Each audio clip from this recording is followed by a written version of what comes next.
बिस्मिल्लाहिर्रहमानिर्रहीम। इस वक्त पूरी दुनिया कर्ब की सिचुएशन में है और आने वाला हर दिन 10 से 15 हज़ार मरीजों में इजाफा कर रहा है।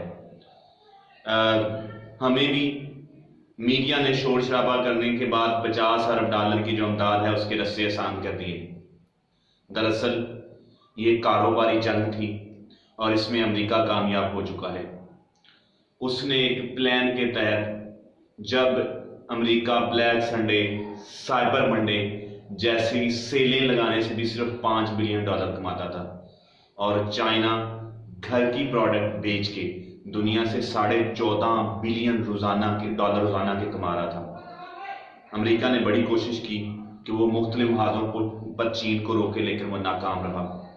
तो उसने अमेरिका, इंग्लैंड जब यूरोपीय यूनियन से फारग हुआ और इसराइल तो पहले ही ईरान, चीन, पाक इन सब के खिलाफ था, तो उन्होंने एक प्लान किया और इस प्लान में सबसे पहले चीन को टारगेट किया। जैसे ही उनका अफगानिस्तान से तस्वीर हुआ, अफगानिस्तान से फौजें निकली, तो अमेरिका को पता चल गया कि ये जो बिलियन ट्रिलियन डॉलर्स में जंग में चौंके थे, कहीं पता नहीं, फतह सिर्फ वायरस चला सकता है।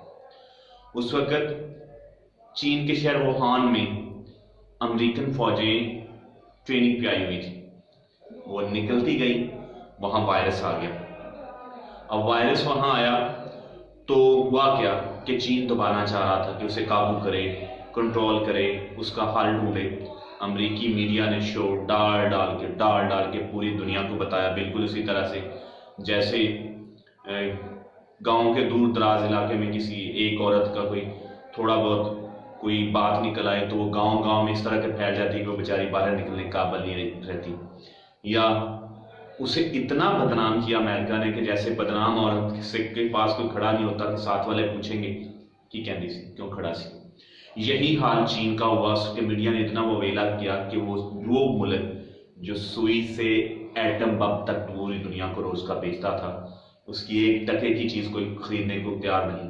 वो 124 मुल्कों को अपनी प्रोडक्ट दे रहा था 2019 और 20 के शुरू तक। अमेरिका से चीजें खरीदने वाले सिर्फ 56 मुल्क थे और उसका वो दावा कि अमेरिकन फैक्ट्रियों को ताले लगेंगे और वो ताले चीन के बने होंगे, उससे अमेरिका खौफजदा था। चीन अब बैठ गया है और अगले 10 साल तक वो जिस तरह की जिद्दी कौम में वो पूरा जोर लगाए तो वो अपने लेवल पर नहीं आ पाएगा। रूस दुनिया का ठंडा तरीन मुल्क है, वहां कोरोना नहीं आया। अच्छा जी, तुर्की यूरोपीय यूनियन के बिल्कुल साथ है, वहां कोरोना नहीं आया। अफगानिस्तान भी थोड़ा बहुत बचा हुआ, अब दुबई को भी बचा हुआ कह रहे, कश्मीर में नहीं, इसराइल में नहीं है, क्योंकि अब जाके जब उन्हें तोड़ करते करते अमेरिका भी फंस गया, इंग्लैंड भी फंस गया और इसराइल अभी तक साइड पे बैठा हुआ है। अच्छा, तब अमेरिका में असर भी नहीं थे कोरोना के, जब वो वायरस पे काम शुरू कर दिया। अब ऐलान कर दिया कि उनके पास वैक्सीन है, वो वैक्सीन पूरी दुनिया को बेचेंगे, उससे पैसा कमाएंगे। दूसरा क्या किया, IMF से बोला, वर्ल्ड बैंक से बोला, हेल्थ ऑर्गेनाइजेशन से बोला, वो मुल्क जो चीन के साथ गुत्थम गुत्था थे, अरबों की CPEC के मंसूबे उसके पाया तक मिल को पहुंचने वाले थे, तो आपको ग्रांट दे दी, आपसे हाथ मिला लिया। चीन उठ जाएगा, चीन अब वहां उस पोजीशन में आ जाएगा। लेकिन अगर आप अब अमेरिका की तरफ झुक गए तो इसका मतलब ये हुआ कि आप मफाद परस्त टोले में हैं और चीन ने हमेशा हर मुश्किल वक्त में आपका साथ दिया है। आप बंदर की तरह इधर उधर जितनी मर्जी छलांगे लगा लें, एक दिन इसने रिकवर होना है, कम बैक होना है। इसका ज्यादा शिकार जो है वो यूरोप अब सबसे मरकज बन गया कोरोना का। चीन आज के दिन तक काफी हद तक रिकवर हुआ है, 9-8 केसेस रह गए।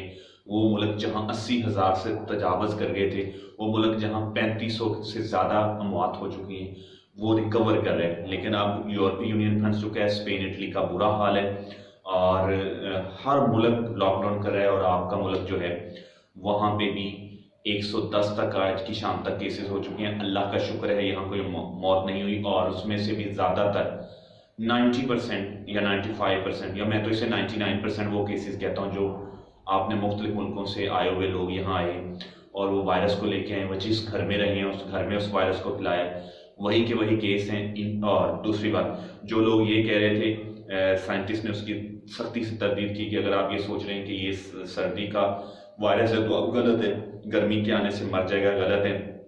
जब तक इसकी वैक्सीन नहीं आई इसका तोड़ नहीं हो सकता। सो मुश्किल वक्त कौमों पे आता है, कौमें इससे लड़ती हैं, आप लड़ने के लिए तैयार रहें, लेकिन अमेरिका से हाथ नहीं मिलाएं।